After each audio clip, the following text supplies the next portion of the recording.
जय शिवराय. मी blogger Teju. आज आत्ता बघा आपण आहोत विजयदुर्ग किल्ल्यावरती. विजयदुर्ग किल्ल्यावरती अनेक भुयारी मार्ग आहेत. त्यातला हा भुयारी मार्ग असं म्हणता येणार नाही, तर एक गुप्त जागा. संकटाच्या वेळी ज्यावेळी शत्रू आक्रमण करत असेल किंवा आक्रमणाचा काळ असेल त्यावेळी किल्ल्यावरती रसद पाठवली जायची.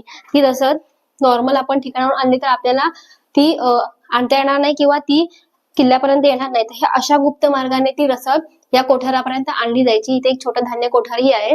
आपण उतरून बघूयात की हा मार्ग नेमका समुद्राच्या इकडे कसा बाहेर पडतोय.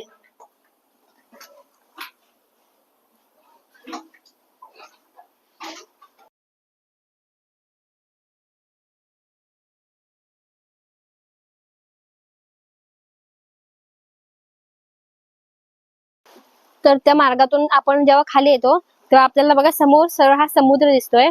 तर हा असा मार्ग किंवा ही अशी वाट यासाठी केले कारण संकटाच्या वेळीचा फार चांगला वापर व्हायचा.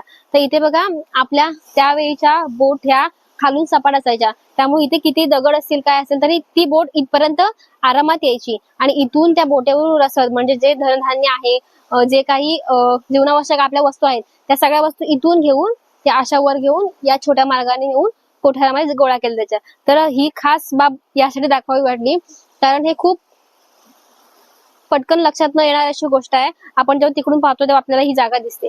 तर अशा प्रकारे धान्य इथून वर घेऊन जायचे.